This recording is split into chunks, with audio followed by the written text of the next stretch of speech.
Hi, I'm Shubhangi Pandey, a junior fellow with the Strategic Studies program at the Observer Research Foundation, focusing primarily on the internal political dynamics as well as the security situation in Afghanistan. And today I'll be talking to you about my paper titled Prospects for a Negotiated Political Settlement with the Taliban, Afghanistan's Long Road to Peace. Afghanistan has been suffering one of the world's deadliest insurgencies for 18 years now.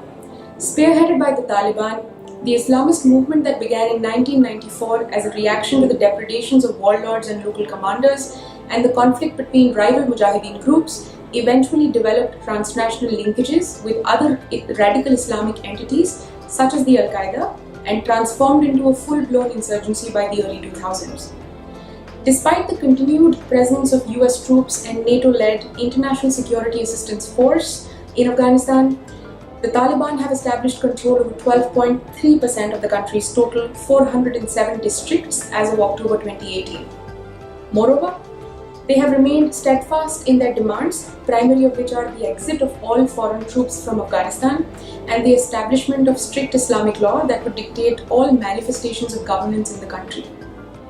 The recent rise in terrorist violence leading to the growing number of casualties, with civilian casualties for 2018 itself touching a record high of 8,260, it has provoked a new sense of urgency for a negotiated deal with the insurgent outfit. According to the Special Inspector General for Afghan Reconciliation report, published in January 2019, the territory that the government exercises control over is home to 63.5% of the Afghan population, which is 1.7% lower than the previous quarter.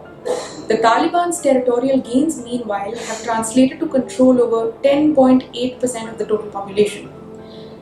In other words, the government controls just over half of the total inhabited area in Afghanistan, with the remaining territory being either in Taliban hold or still contested.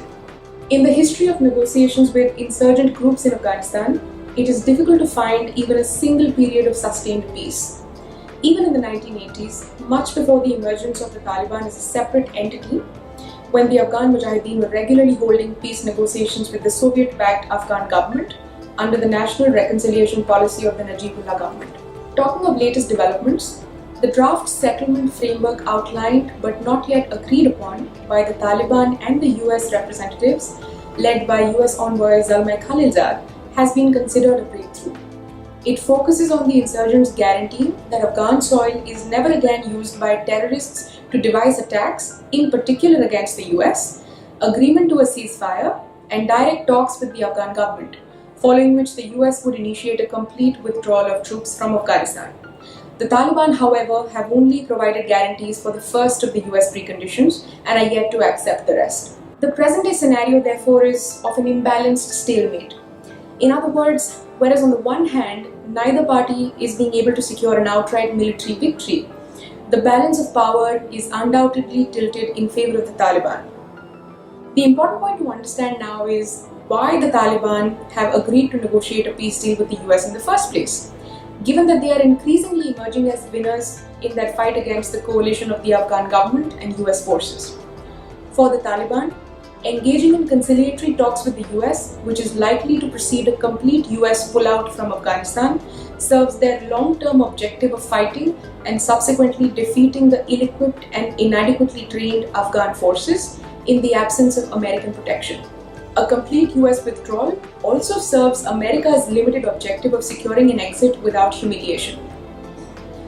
In Afghan political circles, there are fears that negotiations with the Taliban, taking place in the absence of US representatives and Afghan government officials, may further polarize an already fragmented Afghan social political milieu, given that they are being attended by Afghan leaders who are also vying for electoral legitimacy in the upcoming presidential elections.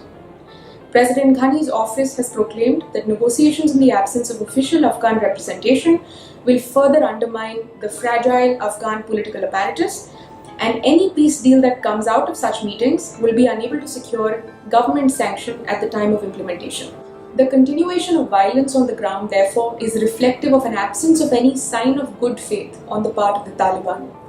Regardless of factors such as the need to build diplomatic leverage to swing the verdict of the peace process in their favor, or the possibility of internal strife within the group that could be fueling acts of violence in Afghanistan, The Taliban need to be understood first and foremost as an ideologically driven movement, using the righteousness of jihad to further their objectives. With or without a peace deal in hand, the Taliban are likely to continue waging a war against government forces on the domestic front, pledges and guarantees notwithstanding. Having said that, even if a deal with the Taliban comes into being in the near future, the success of the deal will hinge on the sustainability of the power-sharing agreement that emerges as a result of conciliatory talks.